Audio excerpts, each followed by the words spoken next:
When you have your girls, you're never alone. You get together for coffee, maybe to work out, or just to laugh.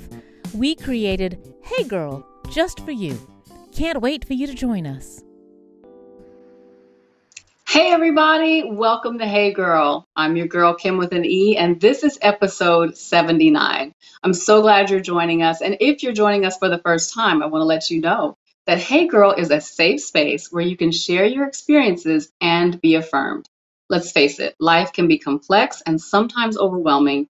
That's why we believe in the power of conversation, because knowing you're not alone is what helps you get through. I'm so glad you're here again. Come on in. Put a hello in the comments and let me know that you are here today. I am excited to have you here. I have been enjoying this month-long focus that we have on creative work and making a case for work that goes on in the arts and in creative endeavors, music, and there's so many things. And I guess that's also why I'm excited about this particular topic that we are focused on, because while we may think of certain jobs in the creative fields, there are so many others that we don't even realize are there. So we think writers and singers and painters, but there might be other things that you can do in a creative field. And we certainly know that you can combine creative skills and abilities with technical skills and abilities. So it's not necessarily a hard line between the two. But often, as you may know, if you are a creative, when you do this kind of work, it is not seen in the same light. It's not valued in the same way. So what we are focusing on is those who work in this field and finding out what the possibilities are for this kind of work, and also making a case that it should be valued for various reasons. And so I would love for you to sit in for a while and join this conversation. And I have a question for you, actually. If you would put in the comments, what do you do for a living? As I said, there are so many jobs out there that exist that we are not aware of. We learn some of the basic ones in school. We have majors that we pursue, and we assume if we're interested in English, we're going to teach. And if we're interested in math, maybe we'll teach or be some kind of engineer. But let's broaden our horizons and talk about what the different possibilities might be. So tell me in the chat, what do you do for a living? And then the second part of that question is, do you love it? That's also very important. Are you doing what you love? Sometimes we think that to do what you love is a luxury, that you should only, be concerned about how much money you're going to bring in. But we're also making a case that perhaps that is not necessarily true, that God may have put something in you that you desire to do, and it's something you would love, but it's not a luxury. It's actually something that is necessary in the world. So tell me if you're doing what you love, and if so, what is that thing that you love to do? And if you're not doing it, maybe you should consider figuring out a way to do it. All right, so let me see if I can get my comments up and see who's with me today. I have some great stuff for you that I want to share. Now, I have mentioned before that, well, let me, before I get into the whole, announcements about things that I'm doing. The question was, what do you do? And do you love it? And so it's only fair that I should answer the same question, right? So I can definitely identify with those of you out there who have felt an obligation to do the work that pays the bills. What I love and what's in my heart to do is to be a writer. Always loved writing from the time I was a teenager. When I was a kid, I would always have my nose in a book. And when I told someone as I was getting ready to go to college, I told a family member, yes, I'm going to major in English and I'm going to be a writer. And immediately the response was, you can't make any money doing that. And so I was very defeated and discouraged, and I started down a whole path of trying different things, and wound my way back to what I love. And in actuality, I did teach. I worked in television for a while. but I did find my way back. And actually, I am doing what I love now. And what's awesome about it is that it combines all of the experiences that I've had in the past, even though some of the jobs I've had I've actually hated. But you gotta do put in your time and do the work. I always tried to do the writing on the side, even when I wasn't getting paid for it. And now I feel like I have the best of both worlds. I'm working in a university setting, I'm working with students, but I don't have to teach in the traditional sense. And then that's what I love most. So even though I'm in the university setting and I'm working with students and I'm helping them to develop their writing skills, I'm doing it one-on-one in a writing center as director of the writing center. And it's sort of the best of both worlds because I don't have to grade anything. That's the worst part of teaching, is having to grade papers. So thankfully I don't have to grade papers, but I get to still do what I love. And in addition to loving to write myself, I actually do love to talk about writing and help others with their writing. And that actually reminds me, I bumped into a friend of mine in the bathroom today. I was at church, and she said she knows someone, I think a family member of hers is wanting to be a writer, and she's feeling very discouraged and doubting herself. And I just want to say, I don't know if that person is watching today. I don't know if any of you have ever experienced that, whether you want to be a writer or a musician or an artist or whatever it is that you really have in your heart to do. I just want to say, don't stop doing it and don't doubt yourself. I'm speaking to you because I've said it to myself so many times, and I have to daily. Just say, keep at it, keep going, put your work out into the world, and just do your best and don't give up, because it is worthwhile. And no matter how you may feel about it, as artists, we're often very critical of what we do. We don't think it's as good as it could be, but just keep at it, keep cultivating your craft, and absolutely never give up on doing what you love. Okay, there's my spiel. So I'm still trying to get to the comments to see who's with me. I hope that you're there. Say hello if you are, and tell me what you do and whether you love it. Okay, here we go. Angela Baptiste says, yes, she's teaching first grade. I know. It's the only thing I've ever wanted to do. Oh, that is awesome. And hats off to all of you who were working with children, because that's a whole special skill in and of itself. Tanya Dixon says, we're happy to have you on the Hill. Oh, thank you. Awesome. I love it. I actually love it on the Hill. So cool. So yeah, absolutely. Go for whatever it is. Don't be afraid to do it. Now, I do want to share with you one of the things that I am trying to put out into the world is a weekly newsletter. And I have said it before, I'll say it again. I am not one to spam you. If you sign up for the newsletter, I promise, you won't be flooded with emails. But the goal of the weekly newsletter is to remind you of what God has told you, right? And just to encourage you to keep going. And in particular, so every week I try to send a little encouraging note, and I try to embed in the newsletter something cool that you can download, whether it's a background for your phone or something for your desktop, or maybe just an image quote you might share on social media. But once a month, I'm actually going to share a calendar. And if you signed up for the October newsletter, if you signed up for the newsletter this month, there's an October calendar, which also has a quote on it. And if you download it, it should be a great background for your desktop. And hopefully it's useful, because it's a calendar also, but it includes that encouraging quote. Courage is, what is it this month? I think it's a Mark Twain quote. Let's see if we can get that back up. Yeah. Courage is, oh man, my eyesight is bad. Resistance to fear, mastery of fear, and not absence of fear. I love that. So, as I said before, let that encourage you and remind you to not give up. So once a month, you get a calendar that you can download as a background on your computer. And just every week, I give you a little encouraging note to keep going. So click the link in the chat and sign up for your newsletter if you haven't already. Now, I also want to talk about what the show is about today. We have a fantastic guest. I was talking about, there's jobs out there that we often don't even think about and maybe even take for granted. And it's interesting that I was watching the news yesterday and heard the horrible tragedy that occurred on the set of a movie that Alec Baldwin was making. The movie is called Rust, as I'm sure everyone has heard, where the director of photography, I think it's Helena Hutchins, was killed by a prop gun that went off improperly, or something went horribly wrong. And I was horrified by the story. I mean, it's just so tragic in every sense of the word. But as they were unraveling the story, what struck me is that there was reports of there having been issues with the workers on the set, and some of them walking off the job or protesting unfair treatment.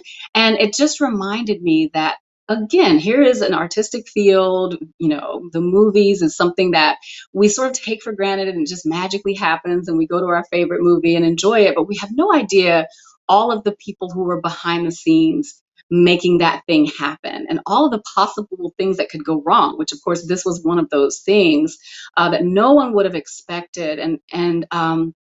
So on one side, it's terribly tragic and such a terrible story, but on the other side, it also helps us to see some of the things that we would not otherwise, some of the jobs that people have that they go to every day and they depend on, and some of the difficulties that go along with doing the kind of work that they are involved with. And it just so happens that our guest today has some sense of that behind the scenes work in that industry. And I'm so excited to have this conversation to hear a little bit more about what her experience has been working with artists and creatives in this entertainment industry. And our guest has an interesting last name, one that you might be familiar with. Her name is Carolyn Pitt. She is an entrepreneur, Yay! advocate. What? Where'd that voice come from? She's an intellectual property and entertainment attorney with a BS in psychology from Vanderbilt University and a JD from American University's Washington College of Law. She is the founder and CEO of Productionscom, a job marketplace for production professionals that connects studios, music labels, and corporate brands to vetted local production talent. Based in Atlanta, her company advocates for production professionals of all backgrounds and proudly helps level the playing field for women and professionals of color who are underrepresented in the entertainment industry. Carolyn was recently recognized as a recipient of Google's inaugural Black Founder Fund and was named 2018 Entrepreneur of the Year by Involve Global. Please, if you would, along with my producer, help me to welcome Carolyn Pitt. Hi, Kim. Hey, girl. Hey, girl. How are you? What is this voice I'm hearing in the background? This yelling of, I don't understand. What's that about? Me, Amanda. Would that be Amanda Pitt? So there must be some relation. Am I not? Is it not? There is. Your producer is my sister, Amanda Pitt. So she's actually in the industry in which I'm working now. So it's kind of cool that we're working the same industry finally. How cool is that? Yes, I'm so thrilled to have you. And of course, Amanda is too. And I must say, you've been busy. You have been a busy girl. I have. It's been a busy couple of years, a bit of a whirlwind. Yeah, I'm very excited to hear what you've been up to. And before we jump into that, you have a couple of kids in addition to that. So you're this wonderful businesswoman, owner, CEO, blah, blah, blah. But you're also a mom. I forgot to ask you about the kids. What are their ages again? Yeah, so Malia is 7 and Jaden is 17. So we've got a lot going on. Kids at very different developmental stages. They do keep Yeah. in addition to the full-time job.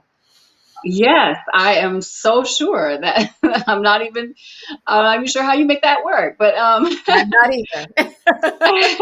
as most women, you just do what you got to do. Just do it. Cool. So, what are your thoughts about the tragedy that occurred on the set? I mean, just shocking, right?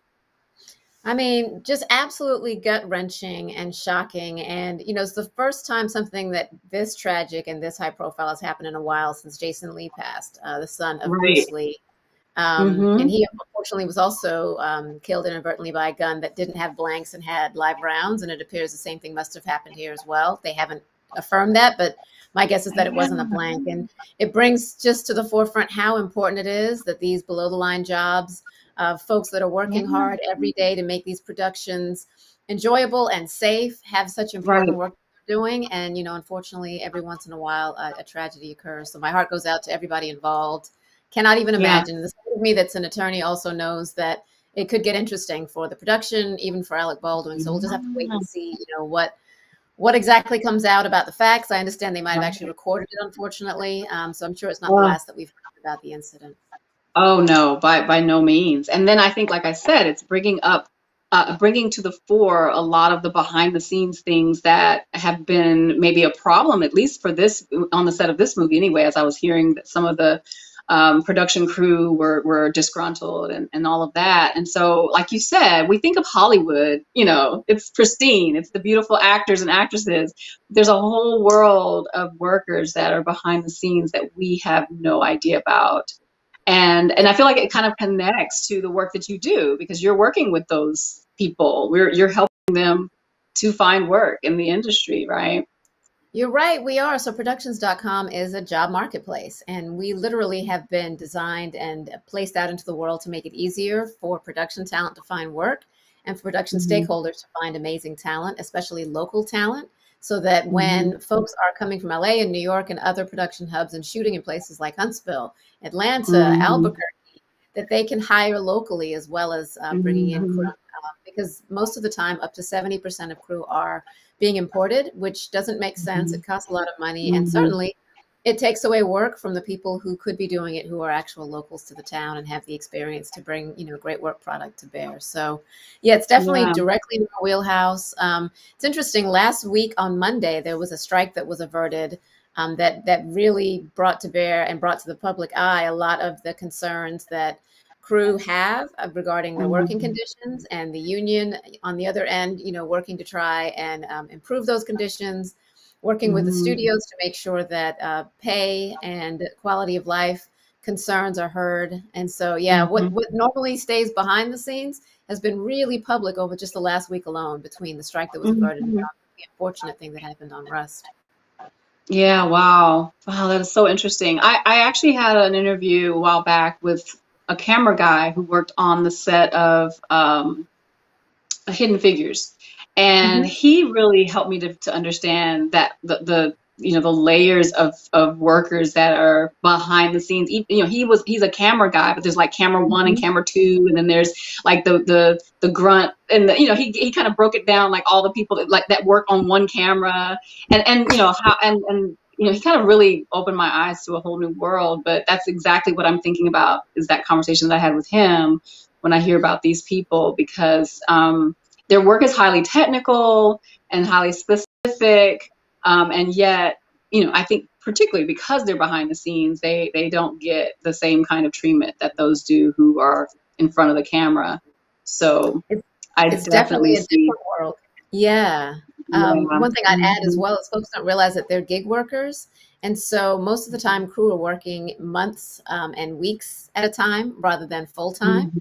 And so, when they find work and how often they can have consistent jobs waiting after that last job finished, it's an entirely different world than someone that has a full-time job that they go to 9 to 5, not worried about the next paycheck. It's a different reality. Right. So you may have a job for 6 months or 3 months or however long that production lasts, and then you're out there again looking for work. That's for exactly sure. Right. There's also, Kim, a lot of inequities. So a lot of folks don't realize that twice as many men and twice as many Caucasians are working at any given time than are women and professionals of color. And so although we advocate for professionals of all backgrounds, we're also very, very proud to help level the playing field and to elevate the profiles of women and professionals of color and veterans so that they're easier to find and hire into roles. I am so glad you said that, because that is another layer to this conversation, and that is the inequities that you just described. And so how did you begin?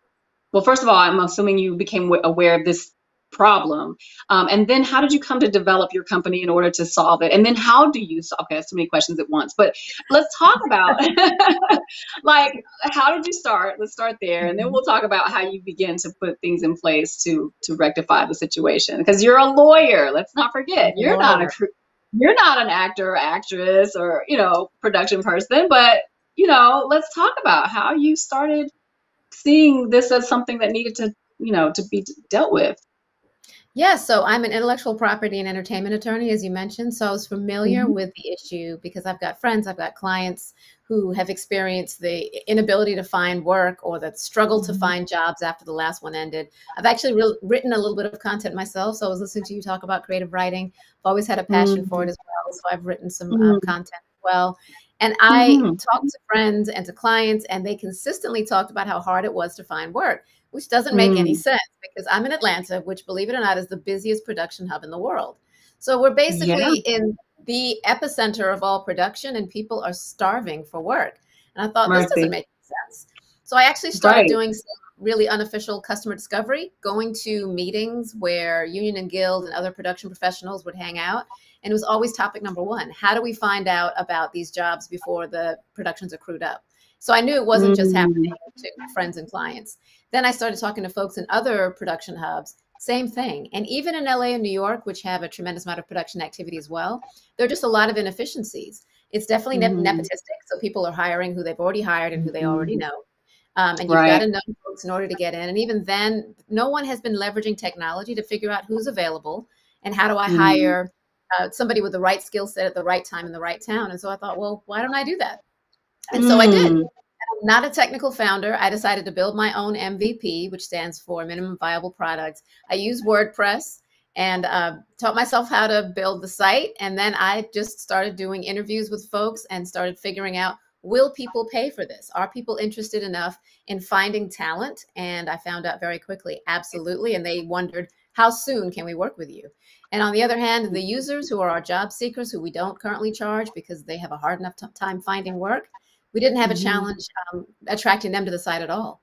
And I realized from that point on, okay, this is definitely a thing. So I went through an incubator and a couple of accelerators. I assembled a team. I brought on a chief technical officer, and he built our custom app, which is out there in the world right now, serving the public so that folks can find one another in the production space. Wow, that's fantastic. Yeah, Atlanta is really, like as we've called it for years, the little New York of the South. So, and then you got Tyler Perry Studios there. So there's so much potential there and opportunity. There's no reason why we shouldn't be able to get greater representation of minorities and women. So what particularly do you do to elevate their potential and opportunity? Yeah, so as I mentioned, we advocate for folks of all backgrounds. So folks of any background are welcome to create a dynamic profile, to upload their sizzle reels, their audio files, their video files, so that they can both find work on our job board and be found for work and hand selected for roles by studios. And we have our very robust DE&I initiative, which is called Include. And it makes it much easier for studios and for corporate brands and music labels who want to hire more diverse candidates to say, please provide me with a diverse slate. And that way I can make sure that I present to you 5 or 10 candidates and make sure that it's diverse, that includes women and folks of color who you may not have met because networks are what they are in this country. And so what we really do, we give them an opportunity to tag themselves and their affiliations that they're a part of, as well as their background, so that it's easier if you want to find a woman director, if you want to find a person of color who's a gaffer or a grip, it's easy to do that on our site. So do you find that there are many who are looking for diverse production staff, or do you have to push it? You have to say, oh, by the way, here's some great minority, people too, or are they actually looking for it? Yeah. Both. So I'm always very thoughtful about how we have that conversation, and I always make it a part of the conversation so that they know that it is an option. And Yeah. in part, I think because of 2020, because of social justice, because of George Floyd's murder, there's been a lot Yeah. more interest in looking at the statistics and just how deleterious race relations have been on every aspect in our society, including raising venture capital and the inequities that exist there, as well as in the entertainment industry. And what I found is that when I'm talking with studios, with production companies, they are interested. They do wonder, Good. how can I find, are there women and folks of color that I haven't reached out to? And most of them know, yes, there are. And so then B, how do I find them? And our community is much more diverse than the world. So we have more men, more women and more people of color already on our platform who are looking for work. Because they know that we are a community that welcomes them and will promote them and make sure that they get a chance to get opportunities. There's our job board scrolling right now. We have a weekly blog and a weekly newsletter, and we elevate stories that deal with production, especially those dealing with inequities and diversity, so that we can have a mouthpiece and advocate for more diversity within the industry. Awesome. Awesome. Now, I was reading in your bio that immediately prior to the passage of the CARES Act, you addressed the U.S. Senate and House Subcommittee for Small Business and Entrepreneurship. You want to talk about how that came about? Yeah, that was super cool. Literally the night before the call was going to happen, I got the call and it said, "Hey, would you like to pitch at a congressional hearing?" And I was like, "Sure." So I gathered my thoughts, and the next morning, there I was talking to the senators and talking about some of the bills and advocating for underrepresented founders and also for the film industry. So talking about how stimulus dollars need to be available for the film industry, because at that point, none had been provided. And I got a chance to really talk about how difficult it is for women and folks of color to access capital to build their businesses, and why that was something that Congress should also keep a close eye on and really make sure that there's action towards repairing it. So how did that opportunity fall in your lap to do that? Just happened to know the right people, and they were like, "Oh, I know someone who can do that." Yeah, that's exactly it. I also was very fortunate that the Biden-Harris campaign prior to the election reached out and had me serve on 2 of their business roundtables. And in both cases, I every time I came on, or rather both of those times when I came on, I said, "I'm representing the great battle state of Georgia." And I got a little giggle, but we actually were a battle state in the end. Yes, yes. And made quite a difference. So I'd like to think that, everyone that spoke out, and even those of us who said battleground state, really had a chance to help move the needle there and really elevate some of the political issues that people need to be aware of. So I'd say folks knowing what we're building and what we're looking to achieve. That is super cool. I love that you were able to do that. And did the stimulus money go to individuals in the industry? What was the Yes, outcome? Okay. they did. So yes, there's been They a couple included of them. different provisions that have provided money for those in the industry, because the production industry has been completely devastated. All the production stopped for many months, and there are still some crew members who still have been out of work since the beginning of the pandemic. And then those who've gone back, as I mentioned, since it's a gig economy, they'll find a job and then perhaps be out of work for months and maybe have to do other things to bring in income. So one of the things that we've done on our platform, Productions.com, is to provide ways and opportunities for them to generate more income. So to learn about things like editing that they can do remotely from home, ways that they can utilize inexpensive and or items they already have in their home to at least be able to continue bringing in an income during this unfortunate and unprecedented pandemic that we find ourselves in. I'll also mention that we've been providing COVID compliance and safety officers, and also partnering to bring COVID testing to productions to help them to safely and quickly get back operational so that the industry can rise again. Yeah, wow. It's just amazing to hear all the different ways in which COVID has infiltrated our life, our world, various workplaces in very specific ways. Like I said, there's just so much we don't even think about until it becomes an issue. I'm curious to know about the people that you work with or that come to you. What are some of the areas of specialty that they come with? So what you have videographers and producers and camera people. Like, what are the different creative jobs that they come wanting to do? What are the different I guess what, part of the thing that we want to talk about is what kinds of work is there out there for people who are creative or interested in creative fields? Yeah, so for Productions.com, and then I'll mention just in general, we actually work with folks all the way from a production assistant all the way up to a director. So we Mm-hmm. enable individuals to create a profile that showcases what their experience was so that they can be selected for that next role, which of course will then lead to that next role. Mm-hmm. However, although we right now are focused on those who have experience, we also are very cognizant that there's a huge emerging talent population out there. So we're also working with film schools and production assistant schools, and those who have an interest but haven't yet figured out how to get into the industry, whether it's creative writing and figuring out, as maybe a college sophomore or junior, really Mm-hmm. making sure that they have that skill set of writing that they can then leverage once they've graduated and potentially have an opportunity within the industry. So what I would say is for now, we are focused squarely on experienced folks, but watch out, because by the turn of the year, we'll actually be doing some things with those who are bringing emerging skills and who have an interest, but haven't yet quite found the lane that they need to take to onboard. And our goal is to provide them with insight and information on exactly how do you enter the industry, what are some of the avenues, and what are some of the skills that you can use to be successful. Yeah. Oh man, that would be fantastic if you could do that. Because I immediately think about internships, and I feel like internships are such a great way for the companies those who are hiring to sort of vet the potential employers that they may be interested in, right? So while the students who are doing the interning may get the opportunity to have the experience, they also are sort of interviewing on the job and getting their name out there, which is super important. You're absolutely right. And we actually already feature internships, and we're working with a local director on providing production assistant gateway opportunities into the industry.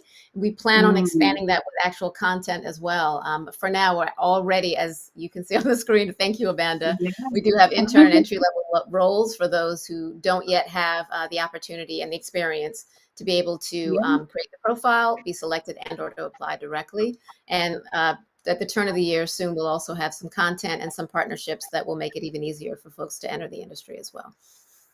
That is fantastic. So I wonder if there's anyone in the comments who this is exciting to hear about. If you have a question or if you know someone who would be interested in this, and of course we have the link there to productions.com in the chat if you want to click on it and check it out. I'm excited. Like, I wish this had been around years ago when I was thinking about doing this kind of work in the entertainment field. But I'm so glad that you're filling a void that's obviously needed, and especially because you're giving opportunity for minorities and for women to get their foot in the door. I'm curious to know if you have any advice for those who are looking to pursue this kind of work. What advice do you have for them as far as what they should do? I would definitely say to seek out some of the programs in your area. A lot of community colleges and universities and even governments have programs that are developed for those who are in the creative space, who want to learn a craft that is being used in production, especially in the major cities that are considered production hubs. For instance, here in Atlanta, there are, I'm trying to think, at least 12 programs that focus on production assistants, script writers, and other ways to enter by getting either an associate's degree or spending a handful of weeks in the program so that you can then get your first opportunity on set. So I would say, number one, see what programs exist. And number two, seek out information from those who are already doing the role. One thing that has really struck me as I've been building this company, everyone seems to know someone that's somehow in the industry. Somebody's cousin or best friend, or a person down the street knows a person that does lighting or that has done sound before on set. If you have the ability to talk to them for a few moments, to email them and get some insights, it will be really invaluable in helping you to level set exactly what it is that they do and be able to pressure test if it might be right for you. And then seek out those programs at your local community college. Check your government website to see whether or not they have opportunities, often very low cost or even free of cost, so that you can see if there's an opportunity for you to get some of that training in your hometown as well. What I would say is normally the mayor's office of film and entertainment is a good place to start, or you could just put in production assistant and the name of your city, or PA and the name of your city, and invariably something will pop up And hopefully there's something near you that will give you a chance to taste test and see if this might be an industry that you might want to work in. Very cool. So I'm sitting here. Oh, yeah, yes, for sure. No, I'm sitting here listening to you, and I'm like, did you imagine yourself doing what you're doing now when you started? Like, talk about where you started. Let's say when you were entering into your career, when you decided, okay, I'm going to college to do this. What did you imagine that your work would look like? It's so interesting. It's a great question. When I went to college, I thought I'm going to become a lawyer, and I did. And I practiced law for several years, and then I thought, yeah, no, I want to do something much more creative. And one ththing about lawyers is most of us have a creative side. Most of us can either sing or write or think we're actors or love to travel. There's normally something creative that lawyers haven't had a chance to do. And rather than being one of those lawyers who continue to bill hours and wistfully wish, I thought, I'm just going to go ahead and give it a go. And if it doesn't work out, I can go back to practicing law. And so I'd say once I decided that, I was like, the sky's the limit. I'm going to build this big business that's going to disrupt and change the industry. And here we are. Look at there. I love that you said that. I need you to say it again. You just gave it a shot. You were like, why not? Why not? And if it doesn't work. Yeah, it just didn't work, but you could, you could at least say you tried. But you know what? It's definitely why not me rather than why me. Like, why wouldn't I be somebody that would come up with something that really made a difference? And to your point, we've been super busy. Our team is growing. We just received investment from Morgan Stanley. So I'm traveling a lot on top of everything else that I'm doing. We're working on some pretty large name clients that we'll be able to reveal at some point soon. There's a picture of us in Times Square. So nice. I'm part of a cohort of 8 companies. I'm in the top left. It's kind of hard to see me. But, really enjoying working closely with Morgan Stanley and, all that relationship is already bringing to bear. They're pushing us to accelerate the company and helping us to develop relationships that are going to help us to grow and scale. So just feeling very blessed and very honored. And we're just going to keep pushing and, making connections and really fighting for those who have a hard time in the industry so that it's easier for gig workers, for local production professionals, for women, for folks of color, for veterans to have an opportunity to get their shot. Why not them? That's how we right. feel. That is such a great attitude to take and such an important one. What I hear you saying, number one, is don't be afraid to take the risk. And also the point about you can do more than one thing, right? Like it sometimes we want to put ourselves in a box and be like, oh, well, I can't do that because I do this. It's like, okay, why not do both? Why not do all of the above, right? Find a way to combine. I mean, a lot of the work that any of us does involves, we're using both sides of our brain. So it's not like you're only ever doing one thing. And so just because you might be a lawyer or maybe you're an engineer or maybe you're an optometrist. My brother is an eye doctor and he loves photography. And so he's found a way to combine the two. Yeah. So why not? Right. Who says you have to only do one thing? Yeah. Well, and you never know. Maybe that hobby becomes your career. Maybe you're able to build up your clientele and your expertise to the point where you can leave that day job and now do your passion, what it is that really feeds you on, an emotional basis. So that's how I feel about it. I totally agree. And I'm again, I applaud you for the work that you're doing. I think it's fantastic. Listening to you, I am also reminded of my conversation with Angela Brown. I think both of you have a similar thing in that you're not afraid to just do it. Like you have enough confidence in yourself to go for it. And if we could just, those of us who, as I mentioned earlier in the show, there's a young lady out there who's, doubting herself and uncertain and unsure. And honestly, that's been my story for many years. If we could just get past that and just have enough confidence in yourself and belief in yourself that you can do it. Then your mind will open to the possibilities, right? So some of that is just getting the confidence, and some of you have it all naturally, and some of us have to cultivate that. But I tell you, one way to cultivate it is to read the Word, because God's Word is very clear that we have no need to fear, that He has a plan for us, and it is to prosper and do well. And so if we just believe in that, we can accomplish the things that maybe we wouldn't otherwise. And I want to say also, I want to do a quick shout out to a friend of mine, Lola Moore Johnson, is a female pastor of a church.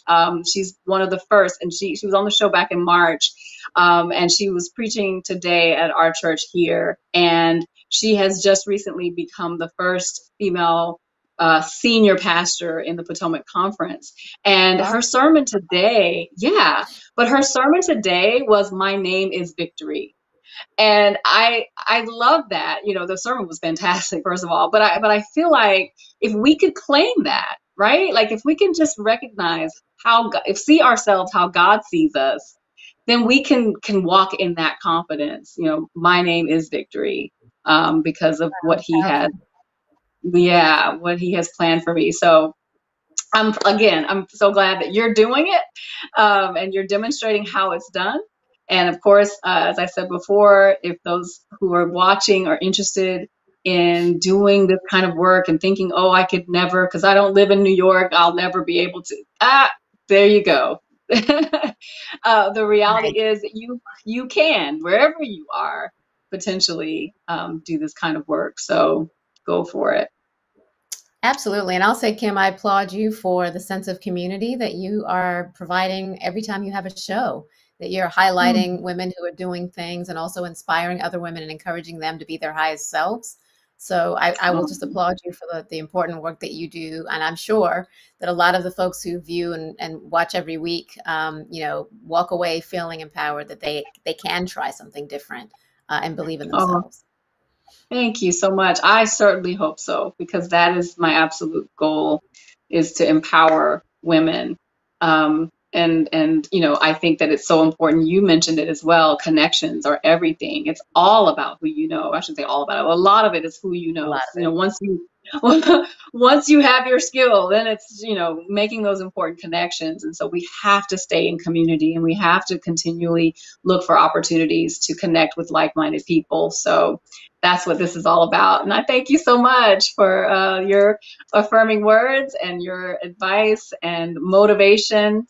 I certainly wish you much success. Now, I don't know if Amanda's going to pop in and say anything before we leave, or if we're going to hear the voice of God in the background. I know she's proud of you too. Yes, Amanda's proud of you too. Thank you. So thank you again, Carolyn. We're going to go to our scripture for today, which I kind of already hinted at. It comes from Jeremiah 29:11, and it is, "For I know the plans I have for you, declares the Lord." Notice he's declaring it over your life. He has plans to prosper you and not to harm you, plans to give you hope and a future. So it's just your job to go and get it.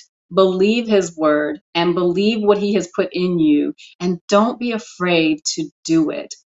I'm so glad you were with us today. I hope that you were inspired and motivated by this conversation with Carolyn Pitt. And if you're a creative, and if you're a production assistant or a writer or a camera person or photographer, look up Productions.com and see what you might be able to do. Upload your reel, and who knows what might happen.